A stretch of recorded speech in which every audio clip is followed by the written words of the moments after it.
ਅੱਜ ਰੱਖੀ ਹੈ।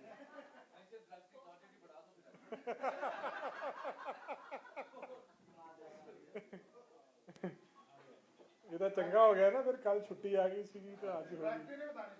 ਤੁਹਾਡੀ ਪਾਰਟੀ ਦੇ ਪੈਸੇ ਬਚ ਗਏ, ਦੇਖ ਲਓ।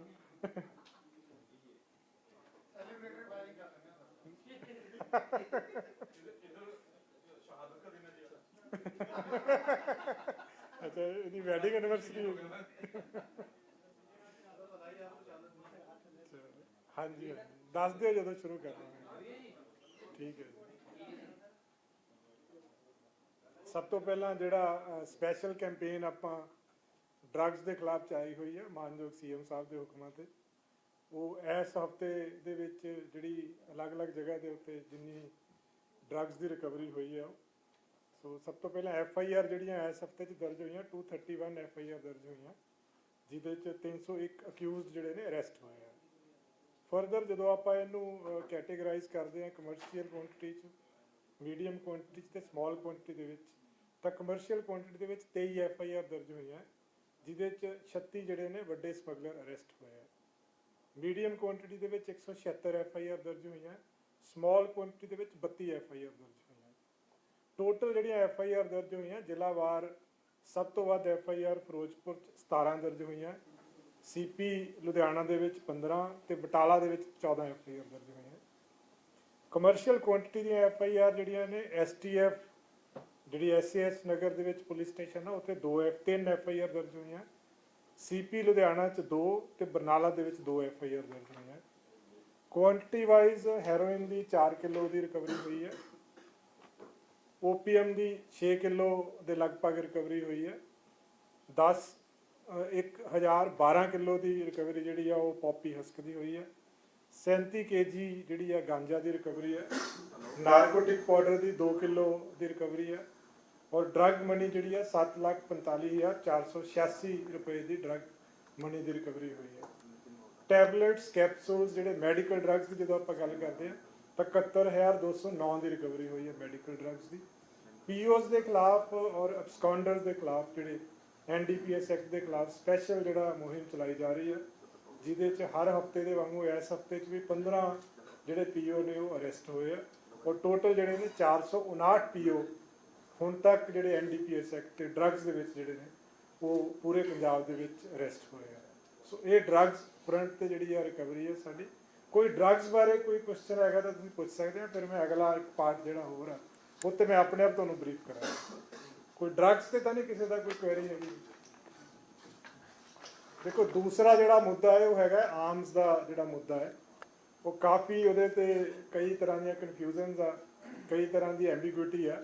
ਸੋ ਕੁਛ ਚੀਜ਼ਾਂ ਜਿਹੜੀਆਂ ਨੇ ਮੈਂ ਉਹ ਕਲੀਅਰ ਕਰ ਦੇਣਾ ਚਾਹੁੰਦਾ ਕਿ ਆਰਮਸ ਐਕਟ ਦੇ ਵਿੱਚ ਇੱਕ ਤਾਂ ਇਹ ਬਹੁਤ ਵੱਡੀ ਗਲਤਫਹਿਮੀ ਹੈ ਕਿ ਸ਼ਾਇਦ ਲਾਇਸੈਂਸ ਬਣਾਉਣੇ ਬਿਲਕੁਲ ਬੰਦ ਕਰ ਦਿੱਤੇ ਗਏ, ਇਹੋ ਜਿਹੀ ਕੋਈ ਪ੍ਰੋਵੀਜ਼ਨ ਨਹੀਂ ਹੈ।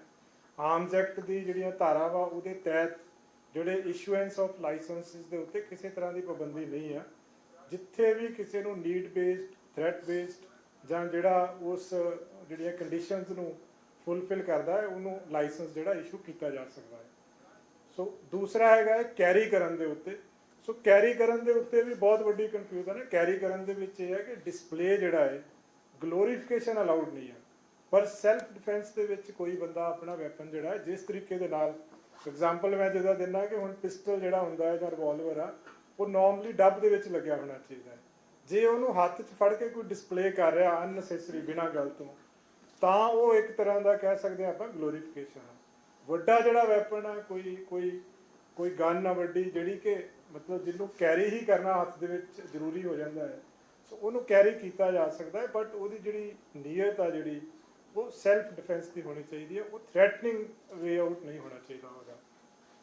ਦੂਸਰਾ ਜਿਹੜਾ ਇੱਕ ਹੋਰ ਇਸ਼ੂ ਹੈਗਾ ਹੈ ਕਿ ਜਿਹੜੇ ਵੈਪਨਸ ਦਾ, ਜਿੱਦਾਂ ਹੁਣ ਪਿੱਛੇ ਜੇ ਆਪਾਂ ਦੇਖਿਆ, ਕਿਉਂਕਿ ਵੈਪਨ ਜਿਹੜਾ ਹੈ ਆਰਮਸ ਐਕਟ ਦੇ ਤਹਿਤ ਕਿਸੇ ਨੂੰ ਜਾਰੀ ਕੀਤਾ ਜਾਂਦਾ ਹੈ, ਔਰ ਇਹ ਤਵੱਜੋ ਕੀਤੀ ਜਾਂਦੀ ਹਰ ਸਿਟੀਜ਼ਨ ਤੋਂ ਕਿ ਉਹ ਵੈਪਨ ਸਿਰਫ ਤੇ ਸਿਰਫ ਸੈਲਫ ਡਿਫੈਂਸ ਵਰਤੇਗਾ, ਔਰ ਕਈ ਥਾਵਾਂ 'ਤੇ ਇਹਦੀ ਬਹੁਤ ਜ਼ਿਆਦਾ ਜ਼ਰੂਰਤ ਵੀ ਪੈਂਦੀ ਆ। ਦੋ ਤਰ੍ਹਾਂ ਦੇ ਬੰਦੇ ਆ, ਇੱਕ ਤਾਂ ਆਪ ਜਿਹਦੇ ਕੋਲ ਲਾਇਸੈਂਸ ਆ ਉਹ ਕੈਰੀ ਕਰ ਸਕਦਾ, ਇੱਕ ਜਿਹਨੂੰ ਰਿਟੇਨਰਸ਼ਿਪ ਦਿੱਤੀ ਹੋਵੇ।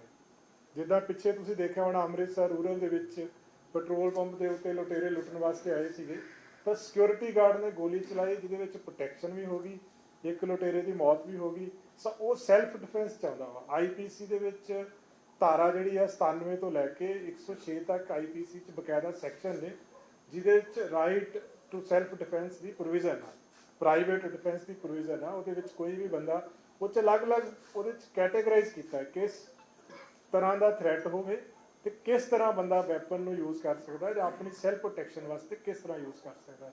ਜਿੱਦਾਂ ਉਹਦੇ ਵਿੱਚ ਰੋਬਰੀ ਡਿਕੋਇਟੀ ਦਾ ਜਿਹੜਾ ਸੀਗਾ ਉਹ ਅਟੈਂਪਟ ਸੀਗੀ, ਉਹ ਸੈਕਸ਼ਨ ਦੇ ਵਿੱਚ ਕਵਰ ਹੁੰਦਾ ਹੈ। ਸੋ ਵੈਪਨ ਨੂੰ ਸੈਲਫ ਡਿਫੈਂਸ ਦੇ ਵਿੱਚ ਯੂਜ਼ ਕਰਨਾ ਜਾਂ ਵੈਪਨ ਨੂੰ ਸੈਲਫ ਡਿਫੈਂਸ ਵਾਸਤੇ ਕੈਰੀ ਕਰਨਾ ਉਹ ਕੋਈ ਕਾਨੂੰਨੀ ਤੌਰ ਤੇ ਜੁਰਮ ਨਹੀਂ ਹੈਗਾ। ਦੂਸਰੀ ਗੱਲ ਜਿਹੜੀ ਆ ਵੈਰੀਫਿਕੇਸ਼ਨ ਦਾ ਬਹੁਤ ਸਾਰੀ ਕਨਫਿਊਜ਼ਨ ਹੈ। ਵੈਰੀਫਿਕੇਸ਼ਨ ਦੇ ਵੀ ਕਈ ਪਰਪਸ ਨੇ। ਸੈਕਸ਼ਨ 17 ਨਾ ਆਰਮ ਐਕਟ ਦੇ ਵਿੱਚ ਜਿਹਦੇ ਤਹਿਤ ਆਪਾਂ ਵੈਰੀਫਾਈ ਕਰਦੇ ਹਾਂ, ਜਿਹਦੇ 'ਚ ਸਭ ਤੋਂ ਪਹਿਲਾਂ ਤਾਂ ਇਹੀ ਵੈਰੀਫਾਈ ਕਰਨਾ ਹੁੰਦਾ ਕਿ ਜਿਹੜਾ ਐਡਰੈਸ ਬੰਦੇ ਨੇ ਦਿੱਤਾ ਹੈ ਕਿਤੇ ਉਹ ਗਲਤ ਐਡਰੈਸ ਤਾਂ ਨਹੀਂ ਦਿੱਤਾ।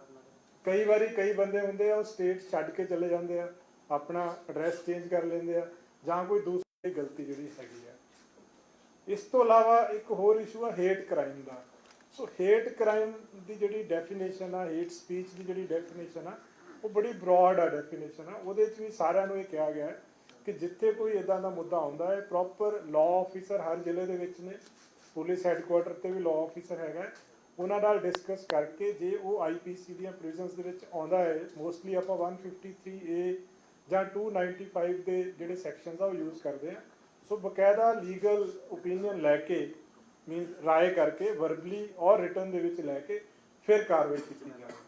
ਸੋ ਇਹ ਕੁਝ ਕਲੈਰੀਫਿਕੇਸ਼ਨਸ ਜਿਹੜੀਆਂ ਦੇਣੀਆਂ ਜ਼ਰੂਰੀ ਸੀਗੀਆਂ ਕਿਉਂਕਿ ਬਹੁਤ ਸਾਰੀਆਂ ਚੀਜ਼ਾਂ ਦੇ ਉੱਤੇ ਕਲੈਰੀਫਿਕੇਸ਼ਨ ਨਹੀਂ ਸੀਗੀ, ਜਿੱਦਾਂ ਡਿਸਪਲੇ ਆਫ ਵੈਪਨਸ ਤੇ ਜਾਂ ਗਲੋਰੀਫਿਕੇਸ਼ਨ ਆਫ ਵੈਪਨਸ ਤੇ। ਸੋ ਪੁਲਿਸ ਦਾ ਜਿਹੜਾ ਸਰਕਾਰ ਦਾ ਤੇ ਪੁਲਿਸ ਦਾ ਜਿਹੜਾ ਮੋਟਿਵ ਆ ਉਹ ਇਨਡਿਸਕ੍ਰਿਮੀਨੇਟ ਕਿਸੇ ਦੇ ਖਿਲਾਫ ਐਕਸ਼ਨ ਲੈਣਾ ਨਹੀਂ ਹੈ। ਇਹ ਨਹੀਂ ਹੈ ਕਿ ਇਨਡਿਸਕ੍ਰਿਮੀਨੇਟਲੀ FIR ਦਰਜ ਕੀਤੀ ਜਾਵੇ। ਮੰਤਵ ਇਹ ਹੈ ਕਿ ਜਿਹੜੇ ਬੈਡ ਐਲੀਮੈਂਟਸ ਨੇ, ਜਿਹੜੇ ਬੁਰੇ ਅਨਸਰ ਨੇ ਜਾਂ ਜਿਹੜੇ ਬੱਚੇ ਜਾਂ ਸਾਡੇ ਜਿਹੜੇ ਸੁਸਾਇਟੀ ਨੂੰ ਜਿਹੜੇ ਗਲਤ ਤਰੀਕੇ ਦੇ ਨਾਲ ਪ੍ਰਭਾਵਿਤ ਕਰਦੇ ਨੇ ਉਹਨਾਂ ਚੀਜ਼ਾਂ ਦੇ ਉੱਤੇ ਐਕਸ਼ਨ ਲਿਆ ਜਾਵੇ। ਸੋ ਇਹ ਮੋਟਿਵ ਆ। ਇਹਦੇ 'ਚ ਕੋਈ ਐ ਨਹੀਂ ਕਿ ਇੱਕਦਮ ਕੋਈ ਐਕਸ਼ਨ ਲੈ ਲੈਣਾ ਹੈ, ਪ੍ਰੋਪਰ ਚੈੱਕ ਕਰਕੇ ਫਿਰ ਹੀ ਫਰਦਰ ਐਕਸ਼ਨ ਲੈਣਾ। ਸਰ ਕਨਫਿਊਜ਼ਨ ਹੈ ਕਿ ਜਿਹੜੇ ਕਈ ਸਾਲਾਂ ਤੋਂ ਜਿੱਦਾਂ 4-5 ਸਾਲਾਂ ਤੋਂ ਗੱਲ ਲੈ ਕੇ ਸੋਸ਼ਲ ਮੀਡੀਆ ਤੇ ਪਾਈ ਹੋਈ ਕਿਉਂਕਿ ਲੋਕਾਂ ਨੂੰ ਅਜੇ ਵੀ ਅਵੇਅਰਨੈਸ ਨਹੀਂ ਹੈ ਉਹਦੇ ਤੇ ਵੀ ਹਜੇ ਦੇਖੋ ਇਹਦੇ ਇਸੇ ਲਈ ਜਿਹੜਾ ਟਾਈਮ ਦਿੱਤਾ ਗਿਆ ਸੀਗਾ, ਤਦੇ ਹੀ ਮੈਂ ਕਹਿ ਰਿਹਾ ਹਾਂ ਕਿ ਜਦੋਂ ਵੀ ਕੋਈ ਕੰਪਲੇਂਟ ਆਉਂਦੀ ਆ ਜਾਂ ਜਦੋਂ ਕੋਈ ਇਸ਼ੂ ਸਾਹਮਣੇ ਆਉਂਦਾ ਇੱਕ ਵਾਰੀ ਵੈਰੀਫਾਈ ਜ਼ਰੂਰ ਕਰ ਲਿਆ ਜਾਵੇ ਕਿ ਬਕਾਇਦਾ ਹੁਣ ਜਿੱਦਾਂ ਤੁਸੀਂ ਗੱਲ ਕੀਤੀ ਕੋਈ ਪੁਰਾਣੀ ਕਿਸੇ ਦੀ ਮੰਨ ਲਓ ਵੀਡੀਓ ਆ, ਪੁਰਾਣੀ ਕਿਸੇ ਦੀ ਫੋਟੋ ਆ, ਉਸ ਬੰਦੇ ਨੂੰ ਹੀ ਨਹੀਂ ਪਤਾ ਮੇ ਵੀ ਕਿਤੇ ਨਾ ਕਿਤੇ। ਦੇਖੋ ਦੋ ਤਰੀਕੇ ਨਾਲ ਹੋ ਸਕਦੀ ਨਾ, ਇੱਕ ਤਾਂ ਉਹਦੇ ਆਪਣੇ ਅਕਾਊਂਟ ਤੋਂ ਹੋ ਸਕਦੀ ਹੈ, ਜੇ ਕਿਸੇ ਦਾ ਆਪਣਾ ਅਕਾਊਂਟ ਆ ਉਹਦੇ 'ਤੇ ਆ, ਉਹ ਵੀ ਇਸੇ ਲਈ ਆਪਾਂ ਟਾਈਮ ਦਿੱਤਾ ਸੀ ਕਿ ਇੱਕ ਅਵੇਅਰਨੈਸ ਕ੍ਰੀਏਟ ਹੋਵੇ, ਹਰ ਇੱਕ ਬੰਦਾ ਆਪਣਾ ਅਕਾਊਂਟਸ ਚੈੱਕ ਕਰ ਲਵੇ, ਜੇ ਉਹਦੇ ਆਪਣੇ ਅਕਾਊਂਟਸ 'ਤੇ ਆ ਉਹਨੂੰ ਆਪਣੇ ਆਪ ਡਿਲੀਟ ਕਰ ਦੇਵੇ। ਜੇ ਕਿਤੇ ਹੋਰ ਵੀ ਕਿਸੇ ਦੇ ਨੋਟਿਸ 'ਚ ਆਉਂਦਾ, ਦੇਖੋ ਮੇਨ ਜਦੋਂ ਆਪਾਂ ਕ੍ਰਾਈਮ ਦੀ ਗੱਲ ਕਰਦੇ ਹਾਂ ਨਾ ਉਹ 'ਚ ਸਭ ਤੋਂ ਇੰਪੋਰਟੈਂਟ ਮੈਨਸ ਰੀਆ ਹੁੰਦਾ ਹੈ ਕਿ ਬੰਦੇ ਦੀ ਮਨਸ਼ਾ ਕੀ ਹੈ। ਜੇ ਤਾਂ ਉਹਦਾ ਕਿਤੇ ਘੁੰਮ ਰਿਹਾ ਹੈ, ਤੁਸੀਂ ਮੰਨ ਲਓ ਕਿਸੇ ਇਹ ਦੀ ਕੋਈ ਵੀਡੀਓ ਆ ਜਾਂ ਕਿਸੇ ਦੀ ਫੋਟੋ ਕਿਤੇ ਸੋਸ਼ਲ ਮੀਡੀਆ ਤੇ ਘੁੰਮ ਰਹੀ ਹੈ, ਜੇ ਤੁਸੀਂ ਉਹਦੇ ਨੋਟਿਸ 'ਚ ਲਿਆ ਦਿਓ ਜਿਹਦੀ ਵੀ ਸਾਈਟ ਤੋਂ ਜਾਂ ਜਿਹਦੇ ਵੀ ਅਕਾਊਂਟ ਤੋਂ ਆ ਉਹ ਉਹਨੂੰ ਰਿਕੁਐਸਟ ਕਰੇ ਵੀ ਮੇਰੀ ਡਿਲੀਟ ਕਰੋ ਜੀ ਇਸ ਚੀਜ਼ ਨੂੰ ਤੁਸੀਂ। ਸੋ ਤਦੇ ਮੈਂ ਬਾਰ-ਬਾਰ ਉਸ ਚੀਜ਼ ਨੂੰ ਰਿਪੀਟ ਕਰ ਰਿਹਾ ਕਿ ਇਹਦਾ ਕੋਈ ਮੋਟਿਵ ਇਹ ਨਹੀਂ ਹੈ ਕਿ ਇਨਡਿਸਕ੍ਰਿਮੀਨੇਟ FIR ਦਰਜ ਕਰਨੀ। ਇਹਦਾ ਮੋਟਿਵ ਆ ਕਿ ਡੈਟਰੈਂਟ ਇੱਕ ਇਫੈਕਟ ਕ੍ਰੀਏਟ ਕਰਨਾ ਕਿ ਇਸ ਚੀਜ਼ ਨੂੰ ਗਲੋਰੀਫਾਈ ਨਾ ਕੀਤਾ ਜਾਵੇ। ਦੇਖੋ ਲਾਇਸੈਂਸਿਸ ਇਨਵੋਕ ਜਾਂ ਸਸਪੈਂਸ਼ਨ ਦਾ ਸੈਂਟਰਲਾਈਜ਼ਡ ਡੇਟਾ ਅਜੇ ਸਾਡੇ ਕੋਲ ਨਹੀਂ ਹੈਗਾ। ਟੋਟਲ ਜਿਹੜੇ ਲਾਇਸੈਂਸਿਸ ਨੇ ਪੰਜਾਬ ਦੇ ਵਿੱਚ ਕਰੀਬ 3,45,000 ਦੇ ਆਸ-ਪਾਸ ਲਾਇਸੈਂਸਿਸ ਨੇ। ਜ਼ਿਲ੍ਹਾਵਾਰ ਉਹਨਾਂ ਦੀਆਂ ਲਿਸਟਾਂ ਬਣਾ ਲਈਆਂ ਗਈਆਂ ਨੇ। ਕਿੰਨੇ ਲਾਇਸੈਂਸਿਸ ਨੇ ਜਿਹੜੇ ਉਹ ਇੱਕ ਵੈਪਨ ਇੱਕ ਹੋਰ ਪ੍ਰੋਵੀਜ਼ਨ ਹੈ ਲਾਅ ਦੇ ਵਿੱਚ ਕਿ 2019 ਜਦੋਂ ਅਮੈਂਡਮੈਂਟ ਹੋਈ ਸੀਗੀ ਤਾਂ ਉਹ 'ਚ ਪ੍ਰੋਵੀਜ਼ਨ ਸੀਗੀ ਕਿ ਇੱਕ ਲਾਇਸੈਂਸ ਦੇ ਉੱਤੇ 2 ਤੋਂ ਵੱਧ ਵੈਪਨ ਨਹੀਂ ਹੋ ਸਕਦੇ। ਪਹਿਲਾਂ 3 ਹੁੰਦੇ ਸੀ, 19 ਤੋਂ ਬਾਅਦ 2 ਹੋ ਗਏ। ਤਾਂ ਉਹਦੇ ਵਿੱਚ 1 ਸਾਲ ਦਾ ਪੀਰੀਅਡ ਸੀਗਾ ਕਿ ਇੱਕ ਵੈਪਨ ਸਰੈਂਡਰ ਕਰਨ ਦਾ ਔਰ ਫਿਰ ਉਹਨੂੰ ਡੀ ਲਾਇਸੈਂਸ ਕਰਨ ਦਾ। ਉਹ ਕਈਆਂ ਨੇ ਉਹ ਵੈਪਨ ਡਿਪੋਜ਼ਿਟ ਨਹੀਂ ਕਰਵਾਏ ਸੀਗੇ। ਸੋ ਉਹ ਵੀ ਹੁਣ ਦੁਬਾਰਾ ਤੋਂ ਜਦੋਂ ਸ਼ੁਰੂ ਕੀਤਾ ਹੈ ਉਸ ਏਵਜ 'ਚ ਕਈ ਵੈਪਨ ਲਾਇਸੈਂਸ ਜਿਹੜੇ ਸਸਪੈਂਡ ਹੋਏ। ਇੱਕ ਮਿੰਟ ਇੱਕ ਕਰਕੇ ਕਿਸ ਚੀਜ਼ ਦੇ ਬਾਰੇ ਦੇਖੋ ਜਿਹੜੀ ਅਜੇ ਦੇਖੋ ਇਹ ਜਿਹੜਾ ਨਾ ਇਹ ਔਨਗੋਇੰਗ ਪ੍ਰੋਸੈਸ ਆ, ਕੋਈ ਇਹੋ ਜਿਹਾ ਕੰਕਰੀਟ ਡਾਟਾ ਨਹੀਂ ਹੈਗਾ ਆਪਣੇ ਕੋਲੇ, ਬਟ ਮੋਟੇ ਤੌਰ ਤੇ ਜਿਹੜੀਆਂ ਡਿਸਪਲੇ ਕਰਨ ਦੀਆਂ FIR ਸੀਗੀਆਂ ਉਹ 137 FIR ਦਰਜ ਹੋਈਆਂ ਸੀਗੀਆਂ ਪੂਰੇ ਪੰਜਾਬ ਦੇ ਵਿੱਚ।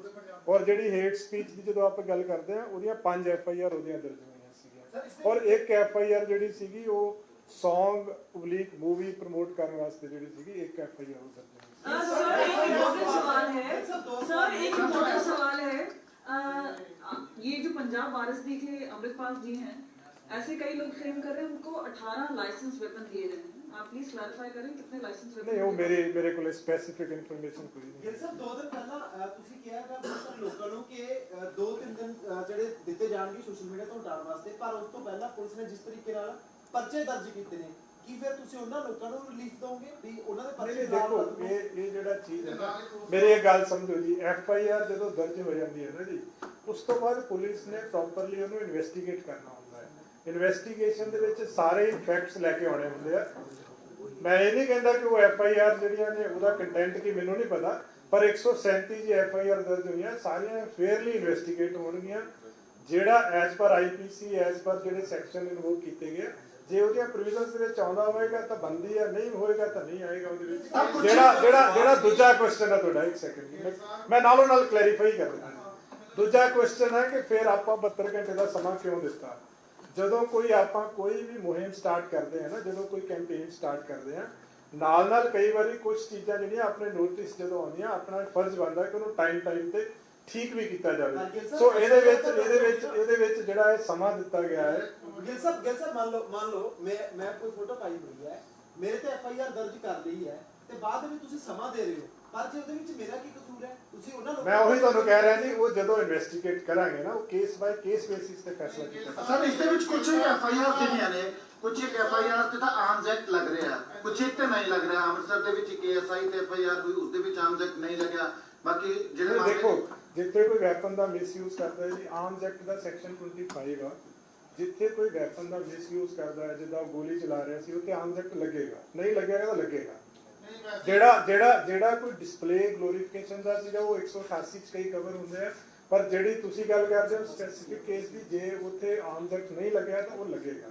ਜੇ ਕੋਈ ਹਵਾਈ ਫਾਇਰਿੰਗ ਕਰਦਾ ਹੈ ਐਂਡ ਰਿਕਾਰਡਡ ਆ, ਉਹਦੇ ਵਿੱਚ ਆਰਮਸ ਐਕਟ ਲੱਗੇਗਾ।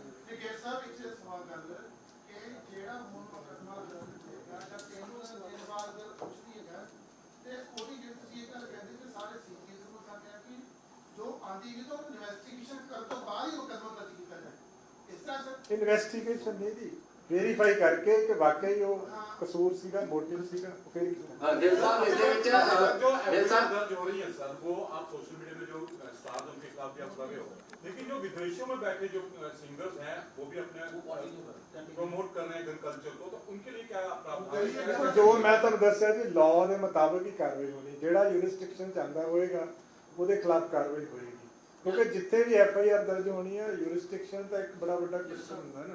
ਸੋ ਉਹ ਤਾਂ ਨੈਚੁਰਲੀ ਹੁਣ ਜੋ ਐਸ ਪਰ ਲਾਅ ਉਹੀ ਕਾਰਵਾਈ ਹੋਣੀ। ਬਹੁਤ ਸਾਰੇ ਸਿੰਗਰ ਨੇ ਗਨ ਕਲਚਰ ਨੂੰ ਪ੍ਰਮੋਟ ਕਰਨ ਲਈ ਗੀਤ ਗਾਏ ਹੋਏ ਆ, ਬਹੁਤ ਸਾਰੇ YouTube ਤੇ Facebook ਤੇ ਪਏ ਆ, ਚੱਲੀ ਜਾਂਦੇ ਆ, ਉਹਨਾਂ ਨੂੰ ਕੀ ਤੁਸੀਂ ਰਿਮੂਵ ਕਰੋਗੇ? ਮੈਂ ਉਹੀ ਕਹਿ ਰਿਹਾ ਜੀ, ਉਹ ਹਰ ਇੱਕ ਜਰਨਲਾਈਜ਼ਡ ਗੱਲ ਕਰਨੀ ਇੰਪੋਸੀਬਲ ਹੈ। ਹਰ ਕੇਸ ਨੂੰ ਜਿੱਥੇ ਵੀ ਕੋਈ ਕੰਪਲੇਂਟ ਆਉਂਦੀ ਹੈ ਨਾ ਜੀ, ਇੱਕ second, case by case basis ਤੇ ਹੀ ਡਿਸਕਸ ਕਰਕੇ ਡਿਸਾਈਡ ਕੀਤਾ ਜਾ ਸਕਦਾ ਵਾ। ਇੱਕ ਜਰਨਲਾਈਜ਼ਡ ਗੱਲ ਆਪਾਂ ਨਹੀਂ ਕਰ ਸਕਦੇ, ਕਿਉਂਕਿ ਜਦੋਂ ਮੈਨੂੰ ਇੱਕ ਮਿੰਟ ਬਾਅਦ ਇੱਕ ਜਵਾਬ ਪੂਰਾ ਕਰ ਲੈਂਦੇ। ਜਦੋਂ ਆਪਾਂ ਕੋਈ FIR ਦਰਜ ਕਰਦੇ ਹਾਂ, ਜਦੋਂ ਆਪਾਂ ਇਨਵੈਸਟੀਗੇਸ਼ਨ ਕਰਦੇ ਹਾਂ, ਪੁਲਿਸ ਤੇ ਉਹ ਜਿਹੜਾ ਕੋਈ ਵੀ ਪ੍ਰੋਸੀਕਿਊਸ਼ਨ ਆ, ਉਹਨੇ ਇਹ ਦੇਖਣਾ ਹੁੰਦਾ ਕਿ ਕੀ ਉਹ ਮੇਰੇ ਕਾਨੂੰਨ ਦੇ ਦਾਇਰੇ ਦੇ ਵਿੱਚ ਉਹਦੀਆਂ ਜਿਹੜੀਆਂ ਇਨਗਰੀਡੀਐਂਟਸ ਪੂਰੇ ਕਰਦੇ ਆ। ਜੇ ਕਰਦੇ ਹੋਣਗੇ ਕਾਰਵਾਈ ਹੋਏਗੀ ਜੀ ਇਹਦੇ ਵਿੱਚ। ਸਰ ਗਨ ਕਲਚਰ ਨੂੰ ਪ੍ਰਮੋਟ ਬੜਾ ਸਪੈਸੀਫਿਕ ਸਵਾਲ ਹੈ, ਜਿਹੜੇ ਗਾਣੇ ਗਾਉਂਦੇ ਆ ਇੱਕ ਨੂੰ ਪਸੰਦ ਨਹੀਂ ਕਰਦੇ ਆ, ਉਹ ਸਭ ਗਨ ਕਲਚਰ ਨੂੰ ਪ੍ਰਮੋਟ ਕਰਦੇ ਨੇ, ਤੁਰਦੇ ਆ ਸਾਰਾ ਸਰ, ਉਹ ਵੀ ਇੱਕ ਡਿਸਪਲੇ ਹੋ ਰਿਹਾ ਸੋਸ਼ਲ ਮੀਡੀਆ ਦੇ ਉੱਪਰ। ਮੈਂ ਕਹਿ ਰਿਹਾ ਜੀ, ਕਿਸੇ ਵੀ ਤਰ੍ਹਾਂ ਦੀ ਗਲੋਰੀਫਿਕੇਸ਼ਨ, ਚਾਹੇ ਉਹ ਗਾਣਿਆਂ ਦੀ ਫਾਰਮ 'ਚ ਹੋਵੇ, ਚਾਹੇ ਉਹ ਕਿਸੇ ਕੰਟੈਂਟ ਦੀ ਫਾਰਮ 'ਚ ਹੋਵੇ, ਜਿਹੜਾ ਉਸ ਦਾਇਰੇ ਦੇ ਵਿੱਚ ਆਉਂਦਾ ਹੈ, ਉਹਦੇ ਵਿੱਚ ਜੋ ਕਾਨੂੰਨੀ ਕਾਰਵਾਈ ਬਣਦੀ ਉਹ ਹੋਏਗੀ। ਫਿਲਮ ਨੂੰ ਸਰਟੀਫਾਈਡ ਕਰਨ ਲਈ ਸੈਂਟਰਲ ਬੋਰਡ ਹੈ, ਸੈਂਟਰਲ ਬੋਰਡ ਤੋਂ ਜਿਹੜੀ ਸਰਟੀਫਾਈਡ ਹੋ ਕੇ ਫਿਲਮ ਰਿਲੀਜ਼ ਹੋਗੀ, ਉਹ ਇੱਥੇ ਥੀਏਟਰਸ ਦੇ ਵਿੱਚ ਲੱਗਣ ਦਓਗੇ ਜਾਂ ਨਹੀਂ? ਮੈਂ ਕਹਿ ਰਿਹਾ ਜੀ, ਕੋਈ ਇੱਕ ਇਹੋ ਜਿਹਾ ਜਰਨਲਾਈਜ਼ਡ ਗੱਲ ਕਰਨੀ ਇੰਪੋਸੀਬਲ ਹੈ। It is only case by case basis. Sir 10 ਸਾਲ ਦੇ ਬੱਚੇ ਦੇ ਉੱਤੇ ਕੇਸ ਹੋਇਆ, ਬੰਦੂਕ ਫੜੀ ਹੋਈ ਸੀ ਉਹਨੇ ਹੱਥ ਦੇ ਵਿੱਚ, ਤੇ ਉਹਦੇ ਨਾਲ 4 ਹੋਰ ਮੈਂਬਰਸ ਦੇ ਉੱਤੇ ਵੀ ਕੇਸ ਹੋਇਆ ਇੱਕੋ ਫੋਟੋ ਦੇ ਉੱਤੇ। ਇਹ ਕਿੰਨੀ ਕੁ ਠੀਕ ਚੀਜ਼ ਹੈ ਕਿਉਂਕਿ ਬੱਚੇ ਨਹੀਂ ਇਹ ਗਲਤ ਹੋਇਆ ਜੀ, ਮੈਂ ਤਾਂ ਕਹਿ ਰਿਹਾ ਅਸੀਂ ਤਾਂ ਜਿਹੜੇ ਇਨਵੈਸਟੀਗੇਟਿੰਗ ਆਫੀਸਰ ਨੇ ਕੀਤੀ ਉਹਦੇ ਖਿਲਾਫ ਡਿਪਾਰਟਮੈਂਟ ਇਲੈਕਸ਼ਨ ਵੀ ਲਿਆ ਹੈ।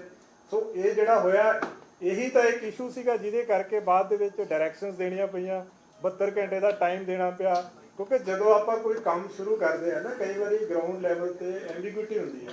ਸੋ ਉਸੇ ਨੂੰ ਦਰੁਸਤ ਕਰਨ ਵਾਸਤੇ ਉਹ ਤਾਂ ਇੱਕ ਕੇਸ ਸੀਗਾ ਜਿਹਨੇ ਇੱਕ ਤਰ੍ਹਾਂ ਦਾ ਆਪਾਂ ਸਾਰੀਆਂ ਦੁਬਾਰਾ ਤੋਂ ਆਪਾਂ ਨੂੰ ਰਿਵਿਊ ਕਰਕੇ 72 ਘੰਟੇ ਦਾ ਟਾਈਮ ਦੂਜੇ ਦੇਣਾ। ਪਾਸੇ ਮੰਤਰੀ ਨੇ ਅਨਮੋਲ ਗਗਨ ਮਾਨ ਉਹਨਾਂ ਦੀਆਂ ਹਜੇ ਕੁਝ ਤਸਵੀਰਾਂ ਪਈਆਂ ਹੋਈਆਂ ਨੇ ਜਿਨ੍ਹਾਂ ਦੇ ਵਿੱਚ ਉਹਨਾਂ ਨੇ ਨਹੀਂ ਉਹ ਸਾਰਿਆਂ ਨੂੰ ਹੀ ਸਮਾਂ ਦਿੱਤਾ ਗਿਆ ਜੀ ਕੰਟੈਂਟ ਹਟਾਉਣ ਦਾ। ਉਹ ਜਿੱਦਾਂ ਇਹਨਾਂ ਨੇ ਗੱਲ ਕੀਤੀ ਕਿਸੇ ਦੇ ਆਪਣੇ ਅਕਾਊਂਟ ਤੋਂ ਕਿਸੇ ਦੀਆਂ ਕਈ ਥਾਵਾਂ ਤੇ ਘੁੰਮ ਰਹੀ ਹੈ, ਨਹੀਂ ਟਾਈਮ ਤੇ ਚੱਲ ਰਿਹਾ ਨਾ। ਸਰ ਤੇਰਾ ਗੁਰਦਾਸਪੁਰ ਤੋਂ incident ਹੋਈ ਬੜੀ ਉਹਨਾਂ ਦੇ ਕਾਲ ਦਾ ਵਿੱਚ ਹੋ ਗਿਆ ਸਰ ਉਹਦੇ ਬਾਅਦ ਸਰ ਜਿਸ ਦਾ ਦੂਸਰੀ ਦੀ ਮੁਹਿੰਮ ਚਲਾਈ ਗਈ ਹੈ ਦੂਸਰੇ ਦੇ ਵਿੱਚ ਜਿਸ ਨੂੰ ਆਗਾਨ ਕਰਕੇ ਅਸੀਂ ਗੱਲ ਕਰਦੇ ਹਾਂ ਉਹ ਸਾਰੀ ਗੱਲ ਕਰਦੇ ਹਾਂ ਸਰ ਕੋਈ ਜਿਹੜੀ incident ਹੋਏ ਨੇ ਜਾਂ ਪਿੱਛੇ ਵੀ ਜਿਹੜੇ ਟੱਕਰ ਹੋਏ ਨੇ ਉਹਨਾਂ ਦੇ ਵਿੱਚ ਬੇਸਿਕਲੀ ਤਾਂ ਲਾਇਸੈਂਸ ਵੈਪਨ ਦਾ ਯੂਜ਼ ਨਹੀਂ ਹੋਇਆ। ਇੱਕ ਗੱਲ ਦੂਸਰੀ ਗੱਲ ਸਰ ਜਦੋਂ ਵੀ ਨੋਟੀਫਿਕੇਸ਼ਨ ਕੋਈ ਵੀ ਹੁੰਦੀ ਹੈ ਤੇ with the immediate effective word ਜਿਹੜਾ ਅਫੀਸ਼ੀਅਲ ਹੁੰਦਾ ਹੈ ਜਦੋਂ ਇਹ ਕੀਤਾ ਗਿਆ ਤੇ ਜਿਹੜੇ ਰਜਿਸਟਰ ਹੋ ਰਹੇ ਨੇ ਜਿਹਨੂੰ ਸ਼ੋਕੇਸ ਗੱਲ ਕਰਨ ਦੀ ਗੱਲ ਕਰ ਰਹੇ ਹਾਂ ਜਾਂ ਜਿਹਨੂੰ ਗਲੋਰੀਫਿਕੇਸ਼ਨ ਦੀ ਗੱਲ ਕਰ ਰਹੇ ਹਾਂ ਉਹ ਤਾਂ ਉਸ ਤੋਂ ਬਹੁਤ ਸਾਲ ਪਿੱਛੇ ਦੇ ਨੇ ਰੈਟਰੋਸਪੈਕਟਿਵ ਤਾਂ ਕੋਈ ਚੱਲ ਮੈਂ ਤਦੇ ਤੁਹਾਨੂੰ ਕਹਿ ਰਿਹਾ ਜੀ, ਤਦੇ ਤਾਂ ਆਪਾਂ ਆਹੀ ਤਾਂ ਉਹੀ ਇਸ਼ੂ ਆਪਾਂ ਦੁਬਾਰਾ ਡਿਸਕਸ ਕਰ ਰਹੇ ਕਿ ਜੇ ਕਿਸੇ ਦੇ ਅਕਾਊਂਟ 'ਚ ਹੈਗਾ ਹੈ ਉਹ ਉਹਨੂੰ ਡਿਲੀਟ ਕਰ ਦੇਵੇ। ਜੇ ਕੋਈ ਕਿਸੇ ਦੇ ਅਕਾਊਂਟ 'ਚ ਆਪਣੇ 'ਚ ਨਹੀਂ ਆ ਕਾਨੂੰਨੀ ਤੌਰ ਤੇ ਤਾਂ ਉਹਦਾ ਕਸੂਰ ਨਹੀਂ ਬਣਦਾ। ਜੇ ਆਪਣੇ ਅਕਾਊਂਟ ਤੋਂ ਕੋਈ ਅਪਲੋਡ ਕਰ ਰਿਹਾ ਫਿਰ ਹੀ ਉਹ ਕਸੂਰਵਾਰ ਆ।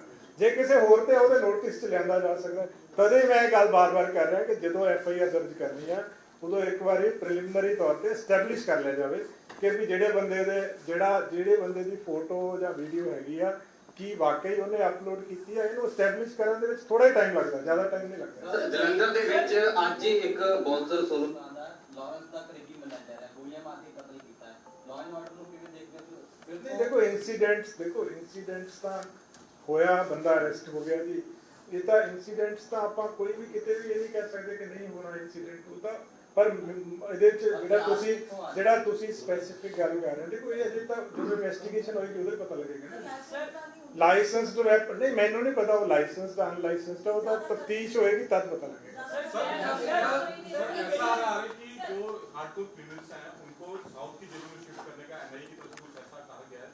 देखो जब तक कोई ऑफिशियल हमारे पास नहीं आता आई कैनॉट से अब तक ऑफिशियल नहीं है। It was in the newspaper, even I have also red in the newspaper. Sir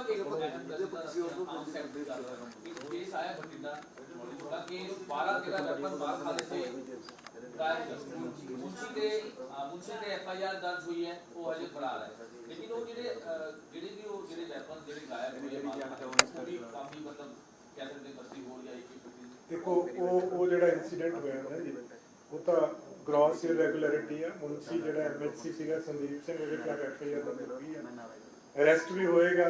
ਉਹਨੇ ਕੀ ਕੀਤਾ weapons the and I think ਉਹਦੇ ਚ SSP ਸਾਹਿਬ ਆਪਣੀ ਸੁਪਰਵਿਜ਼ਨ ਚ ਇਨਵੈਸਟੀਗੇਸ਼ਨ ਕਰਾ ਰਹੇ ਆ and we will also recommend ਕਿ ਇਹਨੂੰ ਸੀਨੀਅਰ ਲੈਵਲ ਦੇ ਉੱਤੇ ਕਿਸੇ SP ਲੈਵਲ ਦੇ ਉੱਤੇ ਦੀ ਪ੍ਰੋਪਰ ਤਹਿ ਤੱਕ ਜਾ ਕੇ ਇਨਵੈਸਟੀਗੇਸ਼ਨ ਕੀਤੀ ਜਾਵੇ। ਸਾਰੀ ਜਿਹੜੀ ਹਰ ਮਹੀਨੇ ਜਾਂ 15 ਦਿਨ ਬਾਅਦ ਤੁਹਾਡਾ ਜਿੱਦਾਂ ਵੀ ਪ੍ਰੋਟੋਕਾਲ ਹੁੰਦਾ ਹੈ ਕਿ ਸਾਰਾ ਚੈਕਿੰਗ ਹੁੰਦੀ ਹੈ SHO ਲੈਵਲ ਤੇ ਜੋ ਤੁਸੀਂ ਲਾਉਂਦੇ ਹੋ ਜਾਂ ਫਿਰ DIG ਇਹ ਸਾਰੀ ਚੈਕਿੰਗ ਦੇਖੋ ਹੁੰਦੀ ਆ ਬਟ ਹੁਣ ਜੇ MHC ਜਿਹੜਾ ਕਸਟੋਡੀਅਨ ਆ ਉਸ ਪ੍ਰਾਪਰਟੀ ਦਾ ਕਿਉਂਕਿ ਮਾਲਖਾਨੇ ਦਾ ਇੱਕ ਛੋਟਾ ਇੰਚਾਰਜ ਹੁੰਦਾ ਹੈ, ਮੇਨ MHC ਜਿਹੜਾ ਹੁੰਦਾ ਪੁਲਿਸ ਸਟੇਸ਼ਨ ਦਾ ਉਹ ਓਵਰਆਲ ਇੰਚਾਰਜ ਹੁੰਦਾ ਉਹਦਾ। ਸੋ ਜੇ ਉਹ ਕਿਤੇ ਮਿਕਸ ਅਪ ਹੋ ਗਿਆ ਹੁਣ ਇਸ ਪਾਰਟਿਕੂਲਰ ਇਸ਼ੂ ਦੇ ਵਿੱਚ ਤਾਂ ਮੈਂ ਕਹਿ ਰਿਹਾ ਇਹਦੇ ਵਿੱਚ ਕੀ ਕਿਸ ਲੈਵਲ ਤੱਕ ਦਾ ਲੈਟ ਸੀਗਾ। ਕ੍ਰਿਮੀਨਲ ਐਕਸ਼ਨ ਤਾਂ ਹੋ ਗਿਆ ਉਹਦੇ ਖਿਲਾਫ MHC ਦੇ ਖਿਲਾਫ ਐਸਟੈਬਲਿਸ਼ ਹੋ ਗਿਆ। ਜਿਹੜੇ ਬੰਦੇ ਤੋਂ ਵੈਪਨ ਫੜਿਆ ਗਿਆ ਸੀਗਾ ਉਹਨੇ ਦੱਸਤਾ ਕਿ ਵੀ ਵੈਪਨ ਮੈਂ ਕਿੱਦਾਂ ਲਿਆਂਦਾ ਸੀਗਾ, ਉੱਥੋਂ ਹੀ ਪਿੱਛੇ ਨੂੰ ਗਈ ਪ੍ਰੀਲਿਮਿਨਰੀ ਇਨਕੁਆਇਰੀ ਹੋਈ FIR ਦਰਜ ਹੋ ਗਈ। ਫਰਦਰ ਹੋਰ ਕਿਸੇ ਦਾ ਵੀ ਲੈਪਸ ਹੋਏਗਾ ਜਾਂ ਕਿਸੇ ਹੋਰ ਦੀ ਇਨਵੋਲਵਮੈਂਟ ਹੋਏਗੀ ਉਹ ਆਪਣੇ ਆਪ ਇਨਵੈਸਟੀਗੇਸ਼ਨ ਸਿੱਧੂ ਮੂਸੇਵਾਲਾ ਦੇ ਪਿਤਾ DGP ਪੰਜਾਬ ਨਾਲ ਮੁਲਾਕਾਤ ਕਰਕੇ ਜਾਂਦੇ ਨੇ, ਉਸ ਤੋਂ ਬਾਅਦ ਦੇ ਵਿੱਚ ਜਾਂਦੇ ਨੇ ਤੇ ਫਿਰ ਆਉਂਦੇ ਨੇ ਕਰਾ ਕੇ ਕਹਿੰਦੇ ਨੇ ਕਿ ਮੈਨੂੰ ਹੁਣ ਲੱਗਦਾ ਇਨਸਾਫ ਮਿਲ ਜਾਏਗਾ। ਕੀ ਲੱਗਦਾ ਵੀ ਪੰਜਾਬ ਮੈਂ ਤਾਂ ਹਮੇਸ਼ਾ ਤੋਂ ਕਹਿ ਰਿਹਾ ਜੀ ਪੰਜਾਬ ਪੁਲਿਸ ਕਮਿਟਡ ਆ ਸਿਕਿਉਰਿਟੀ ਵਾਸਤੇ ਵੀ ਉਹਨਾਂ ਦੀ ਵਾਸਤੇ ਔਰ ਇਸ ਕੇਸ ਨਹੀਂ ਉਹ ਸਪੈਸੀਫਿਕ ਤੁਹਾਨੂੰ AGTF ਜਿਹੜੀ ਟੀਮ ਹੈ ਨਾ ਜੀ ਉਹ ਕਰ ਰਹੀ ਹੈ ਬਟ ਵੀ ਆਰ ਕਮਿਟਡ ਕਿ ਜਸਟਿਸ ਵਾਸਤੇ ਵੀ ਐਂਡ ਉਹਨਾਂ ਦੀ ਸਿਕਿਉਰਿਟੀ ਇਨਸ਼ੋਰ ਕਰਨਾ। ਸਰ ਇਹ ਸਵਾਲ ਹੈ ਕਿ ਜਿਸ ਤਰੀਕੇ ਦੇ ਨਾਲ ਕਿਹਾ ਜਾ ਰਿਹਾ ਕਿ ਜਿਨ੍ਹਾਂ ਦੀਆਂ ਪੁਰਾਣੀਆਂ ਫੋਟੋਜ਼ ਨੇ ਉਹ ਡਿਲੀਟ ਕਰ ਦੇਣ, ਲੇਕਿਨ ਬਹੁਤ ਸਾਰੇ ਅਕਾਊਂਟਸ ਐਸੇ ਨੇ ਜਿਹੜੇ ਲੋਕਾਂ ਨੂੰ ਪਾਸਵਰਡ ਭੁੱਲੇ ਨੇ ਜਾਂ ਉਹਨਾਂ ਦੇ ਅਕਾਊਂਟ ਇਸ ਵਕਤ ਐਕਟਿਵ ਨਹੀਂ ਨੇ, ਉਹ ਕਿਸ ਤਰੀਕੇ ਦੇ ਨਾਲ ਤੁਸੀਂ ਦੇਖੋ ਮੈਂ ਦੁਬਾਰਾ ਇੱਕੋ ਗੱਲ ਕਰ ਰਿਹਾ ਫਿਰ ਕਿ ਜਦੋਂ ਕਿਸੇ ਤੇ ਕਾਰਵਾਈ ਕਰਨੀ ਆ ਸਭ ਤੋਂ ਜਿਹੜਾ ਕਿਸੇ ਡਿਸਟ੍ਰਿਕਟ 'ਚ ਹੋਏਗੀ, ਕਿਸੇ ਪਾਰਟਿਕੂਲਰ ਯੂਨਿਟ 'ਚ ਹੋਏਗੀ, ਉਹਨਾਂ ਨੂੰ ਤਦੇ ਇਹ ਕਿਹਾ ਗਿਆ ਕਿ ਪ੍ਰੀਲਿਮਿਨਰੀ ਐਟਲੀਸਟ ਆਪਣੀ ਤਸੱਲੀ ਕਰ ਲੈਣ ਕਿ ਇਹਦੇ 'ਚ ਵਾਕਈ ਉਹਦਾ ਕਸੂਰ ਆ। ਸੋ ਜਿੱਥੇ ਇਦਾਂ ਦੀ ਗੱਲ ਕਿਸੇ ਦੀ ਹੈਗੀ ਆ, ਉਹ ਆਪਣੇ ਕੰਸਰਨ ਪੁਲਿਸ ਸਟੇਸ਼ਨ ਦੇ ਨੋਟਿਸ 'ਚ ਲਿਆ ਸਕਦਾ। ਸਪੋਜ਼ ਤੁਹਾਡਾ ਅਕਾਊਂਟ ਨਹੀਂ ਹੈਗਾ, ਤੁਹਾਡੀ ਫੋਟੋ ਅਜੇ ਵੀ ਸੋਸ਼ਲ ਮੀਡੀਆ ਤੇ, ਤੁਸੀਂ ਉਹਨਾਂ ਦੇ ਨੋਟਿਸ 'ਚ ਲਿਆ ਸਕਦੇ ਆ। ਐਂਡ ਈਵਨ ਤੁਸੀਂ ਸਾਈਬਰ ਕ੍ਰਾਈਮ ਜਾਂ ਸਾਈਬਰ ਸੈੱਲ ਦੀ ਹੈਲਪ ਲੈ ਸਕਦੇ ਆ। ਮੇਨ ਆਪਣਾ ਮੋਟਿਵ ਕੀ ਹੈ ਸਭ ਦਾ ਜੀ? ਕਿਸੇ ਦੇ ਖਿਲਾਫ ਕਾਰਵਾਈ ਕਰਨਾ ਮੋਟਿਵ ਨਹੀਂ ਹੈ, ਮੋਟਿਵ ਹੈ ਕਿ ਆਪਣੀ ਸੁਸਾਇਟੀ ਨੂੰ ਇਸ ਪਾਸੇ ਤੋਂ ਪਿੱਛੇ ਲੈ ਕੇ ਜਾਣਾ ਇਸ ਚੀਜ਼ ਤੋਂ, ਕਿ ਕੋਈ ਵੈਪਨਸ ਨੂੰ ਗਲੋਰੀਫਾਈ ਨਾ ਕਰੇ, ਬੱਚਿਆਂ ਦੇ ਉੱਤੇ, ਯੰਗਸਟਰਸ ਦੇ ਉੱਤੇ ਉਹਦਾ ਬੁਰਾ ਪ੍ਰਭਾਵ ਨਾ ਪਵੇ। ਸੋ ਉਹਦੇ ਲਈ ਤਾਂ ਸਾਨੂੰ ਸਾਰਿਆਂ ਦੀ ਕੋਆਪਰੇਸ਼ਨ ਦੀ ਜ਼ਰੂਰਤ ਹੈ, ਬਲਕਿ ਹਰ ਸਿਟੀਜ਼ਨ ਦੀ ਕੋਆਪਰੇਸ਼ਨ ਦੀ ਜ਼ਰੂਰਤ ਹੈ ਇਹਦੇ ਵਿੱਚ। ਜਿਹੜਾ ਬੰਦਾ ਆਪ ਆ ਕੇ ਕਹੇ ਕਿ ਮੇਰੀ ਫੋਟੋ ਡਿਲੀਟ ਕਰਨ 'ਚ ਮੇਰੀ ਮਦਦ ਕਰੋ, ਉਸ ਤੋਂ ਵਧੀਆ ਕੀ ਹੋ ਸਕਦਾ? ਸੋ ਇਹ ਕਰਨਾ ਚਾਹੀਦਾ ਹਰ ਇੱਕ ਨੂੰ। ਸਾਈਬਰ ਕ੍ਰਾਈਮ ਨੂੰ ਵੀ ਚਾਹੀਦਾ ਕਿ ਲੋਕਾਂ ਨੂੰ ਜੇਕਰ ਅਪਰੋਚ ਹੈਗਾ ਤਾਂ ਮੈਸੇਜ ਪਾ ਸਕਦਾ। ਮੈਂ ਉਹੀ ਕਹਿ ਰਿਹਾ, ਜਿਉਂ-ਜਿਉਂ ਆਪਾਂ ਡਿਸਕਸ ਕਰ ਰਹੇ ਹਾਂ ਨਾ ਜੀ, ਕੋਈ ਨਵੀਂ ਚੀਜ਼ ਵਿੱਚ ਆਉਂਦੀ ਹੈ। Kindly simplify one thing. Now the police will take action against the singers who will try to glorify weapons in the song. Yes, ਮੈਂ ਤੁਹਾਨੂੰ ਕਹਿ ਰਿਹਾ ਜੀ, ਜਿਹੜੀਆਂ ਹਦਾਇਤਾਂ ਕਲੀਅਰ ਆ, ਬਿਲਕੁਲ ਹੋਏਗਾ। ਜੋ ਇੱਕ FIR ਵੈਪਨਸ ਨੂੰ ਸੈਲਫ ਡਿਫੈਂਸ ਤੋਂ ਇਲਾਵਾ ਯੂਜ਼ ਕਰਨਾ ਕਿਸੇ ਵੀ ਤਰ੍ਹਾਂ ਦਾ, ਜਾਂ ਵੈਪਨ ਨੂੰ ਮਿਸਯੂਜ਼ ਕਰਨਾ, that is glorification। Sir, in that case, ये रेट्रोस्पेक्टिव होगा sir, ਨਹੀਂ ਜੀ, ਨਹੀਂ, ਲਾਅ ਰੈਟਰੋਸਪੈਕਟਿਵ ਨਹੀਂ ਹੁੰਦਾ। ਜੇ ਤੁਸੀਂ, ਮੈਂ ਉਹੀ ਕਹਿ ਰਿਹਾ, ਰੈਟਰੋਸਪੈਕਟਿਵ ਨਹੀਂ ਹੁੰਦਾ, ਹਮੇਸ਼ਾ ਅੱਗੇ ਵਾਸਤੇ ਹੁੰਦਾ। FIR आपने गन कल्चर को लेकर की है, सिंगर के खिलाफ आपने अभी बताया कौन है वो, कौन सी खिलाफ है? ਕਿਹੜੇ ਵਾਲਾ ਜੀ? आपने कहा कि FIR की है। ਸਪੈਸਿਫਿਕ ਨਹੀਂ ਪਤਾ ਜੀ। ਇੱਕ FIR ਦਰਜ ਹੋਈ, ਮੈਂ ਤੁਹਾਨੂੰ ਜ਼ਿਲ੍ਹੇ ਦਾ ਨਾਮ ਦੱਸ ਦਿੰਦਾ। singer ਦੇ ਇੱਕ ਫਿਰੋਜ਼ਪੁਰ ਦੇ ਵਿੱਚ ਦਰਜ ਨਹੀਂ, ਉਹ ਹੇਟ ਸਪੀਚ ਦੀ ਹੋਈ ਹੈ। ਹਾਂ, ਲੁਧਿਆਣਾ ਰੂਰਲ ਦੇ ਵਿੱਚ ਹੋਈ। ਉਹੀ ਜਿਹੜਾ ਤੁਸੀਂ ਕਹਿ ਰਹੇ ਹੋ। ਅੱਛਾ ਜੀ, ਗਿੱਲ ਸਾਹਿਬ, ਆਮ ਤੌਰ ਤੇ ਜਿਹੜੇ ਹਥਿਆਰ ਹੁੰਦੇ ਆ ਉਹ ਬਾਅਦ ਚ ਟੋਏ ਗਨ ਬਣ ਜਾਂਦੇ ਆ। ਜਦੋਂ ਕਿਤੇ ਜਿਹੜਾ ਦਰਦ ਹੁੰਦੀ ਹੈ ਟੋਏ ਗਨ ਨਿਕਲਦੇ ਫਿਰ ਉਹ ਬਰੀ ਹੋ ਜਾਣਗੇ। ਮੈਂ ਕਹਿ ਰਿਹਾ ਜੀ, ਉਹ ਸਪੈਸਿਫਿਕ ਗੱਲ ਕਰਨੀ ਉਹੀ ਤੁਹਾਨੂੰ ਦੱਸਿਆ, ਤੁਹਾਨੂੰ ਕਹਿ ਰਿਹਾ ਇਟਸ ਪਾਰਟ ਆਫ ਇਨਵੈਸਟੀਗੇਸ਼ਨ। ਨਹੀਂ, ਅਜੇ ਨਾ ਭਾਈ ਸਾਹਿਬ ਇਹਦਾ ਦੇਖੋ, ਲਾਇਸੈਂਸ ਜਿਹੜੇ ਇਸ਼ੂ ਕੀਤੇ ਜਾਂਦੇ ਡਿਪਟੀ ਕਮਿਸ਼ਨਰ ਵੱਲੋਂ ਕੀਤੇ ਜਾਂਦੇ ਆ, ਕਮਿਸ਼ਨਰ ਸਾਹਿਬ ਵੱਲੋਂ ਕੀਤੇ ਜਾਂਦੇ ਆ, ਉਹ ਡਾਟਾ ਸੈਂਟਰਲਾਈਜ਼ਡ ਹੈ ਨਹੀਂ ਸਾਡੇ ਕੋਲ ਅਜੇ। ਔਰ ਲਾਇਸੈਂਸ ਕੈਂਸਲ ਕਰਨ ਦਾ, ਰਿਮੂਵ ਕਰਨ ਦਾ ਇੱਕ ਪ੍ਰੋਸੀਜਰ ਹੁੰਦਾ ਹੈ, ਨੋਟਿਸ ਇਸ਼ੂ ਹੁੰਦਾ ਹੈ, ਫਿਰ ਕੈਂਸਲ ਹੁੰਦਾ ਹੈ, ਸੋ ਉਹ ਟਾਈਮ ਲੱਗੇਗਾ। ਸਰ ਸਟ੍ਰਿੰਜੈਂਟ ਕਰਦੇ ਆ ਹੁਣ ਜਿਹੜਾ ਕੋਈ ਵੀ ਲਾਇਸੈਂਸ ਵੈਪਨ ਲਾਇਸੈਂਸ ਹੈ ਨਾ, ਉਹਦੇ ਜਿਹੜੇ ਸਾਰੇ ਪੈਰਾਮੀਟਰ ਨਹੀਂ, ਜਿਹੜਾ ਐਕਟ ਹੈਗਾ ਜੀ, ਉਹ ਐਕਟ ਦੇ ਮੁਤਾਬਕ ਹੀ ਆ। ਉਹਦੇ ਵਿੱਚ ਜੋ ਕੰਡੀਸ਼ਨਸ ਆ, ਸਾਰਾ ਕੁਝ ਉਹਦੇ ਵਿੱਚ ਹੈਗਾ ਜੀ। ਉਹ ਤਾਂ ਐਸ ਪਰ ਐਕਟ ਹੀ ਹੋਣਾ, ਜੋ ਵੀ ਲਾਇਸੈਂਸ ਇਸ਼ੂ ਹੋਣਾ। ਸਰ, ਇਸ ਤੋਂ ਇੱਕ ਹਟ ਕੇ ਅਲੱਗ ਗੱਲ ਹੈ ਕਿ ਜਿਸ ਤਰੀਕੇ ਨਾਲ ਨਾਇਬ ਤਹਿਸੀਲਦਾਰਾਂ ਵਾਲਾ ਘੁਟਾਲਾ ਹੋਇਆ ਸੀ, 6 ਲੋਕ 5 ਲੋਕ ਉਹਦੇ ਵਿੱਚ ਗ੍ਰਿਫਤਾਰ ਕੀਤੇ ਗਏ ਸੀਗੇ ਚੀਟਿੰਗ ਕਰਾਉਂਦੇ ਹੋਏ, ਉਹਨਾਂ ਦੇ ਉੱਤੇ ਕੀ ਅਪਡੇਟ ਹੈਗੀ ਹੈ? ਨਹੀਂ, ਮੇਰਾ ਉਹਦੇ ਨਾਲ ਕੋਈ ਲਿੰਕ ਨਹੀਂ ਜੀ। ਉਹ ਇੱਕ ਅਲੱਗ ਟੀਮ ਕਰ ਰਹੀ ਹੈ, ਉਹ ਡਾਇਰੈਕਟ ਨਹੀਂ ਸਾਡਾ ਕੋਈ ਲਿੰਕ ਹੈਗਾ। ਉਹ ਅਲੱਗ ਇੱਕ ਟੀਮ ਬਣੀ ਹੋਈ ਹੈ, ਉਹ ਕਰ ਰਹੀ ਹੈ। ਜਗ੍ਹਾ ਨੂੰ ਲੈ ਕੇ ਲਗਾਤਾਰ ਜਿਹੜੇ ਮੋਬਾਈਲ ਫੋਨ ਤੇ ਪਹਿਲਾਂ ਵੀ ਅਸੀਂ ਗੱਲ ਕੀਤੀ, ਲੇਕਿਨ ਹੁਣ ਇੱਕ ਨਵਾਂ ਜਿਹੜੀ ਚੀਜ਼ ਸਾਹਮਣੇ ਆਈ ਹੈ ਕਿ ਛੋਟੇ ਜਿਹੜੇ ਚਾਈਨੀਜ਼ ਮੋਬਾਈਲ ਉਹ ਬੜੇ ਈਜ਼ੀ ਕੈਰੀ ਜਿਹੜੀ ਕਹਿੰਦੇ ਹੁੰਦੇ, ਜਿਹੜੇ ਪੀਸੀ ਤੇ ਆਉਂਦੇ ਛੋਟੇ ਜਿਹੜੇ ਚਾਈਨੀਜ਼ ਮੋਬਾਈਲ ਹੁੰਦੇ, ਉਹ ਜੇ ਬਸ ਪਾ ਕੇ ਜਾਂ ਫਿਰ ਲੈ ਕੇ ਅੰਦਰ ਯੂਜ਼ ਉਹਨੂੰ ਲੈ ਕੇ ਕੁਝ ਹਿਦਾਇਤਾਂ ਜਾਂ ਕਿਸ ਤਰ੍ਹਾਂ ਦੀ ਕੋਈ ਚੈਕਿੰਗ? ਉਹ ਤਾਂ ਜੇਲ੍ਹਾਂ ਦੀ ਤਾਂ ਸਰਪ੍ਰਾਈਜ਼ ਚੈਕਿੰਗ ਆਲਰੇਡੀ ਸਾਡੇ ਵੱਲੋਂ ਹਦਾਇਤਾਂ ਸਮੇਂ-ਸਮੇਂ ਤੇ ਹੁੰਦੀ ਰਹੇ। ਉਹ ਕਿਸੇ ਵੀ ਅੱਧੀ ਤਰ੍ਹਾਂ ਦੀ ਡਿਵਾਈਸ ਹੋਵੇ, ਹਰ ਚੀਜ਼ ਨੋਟਿਸ 'ਚ ਆ ਸਕਦੀ ਹੈ ਜੇ ਪ੍ਰੋਪਰ ਚੈਕਿੰਗ ਹੋਵੇ। ਉਹ ਚੱਲ ਰਹੀ ਆਲਰੇਡੀ। ਠੀਕ ਹੈ ਜੀ।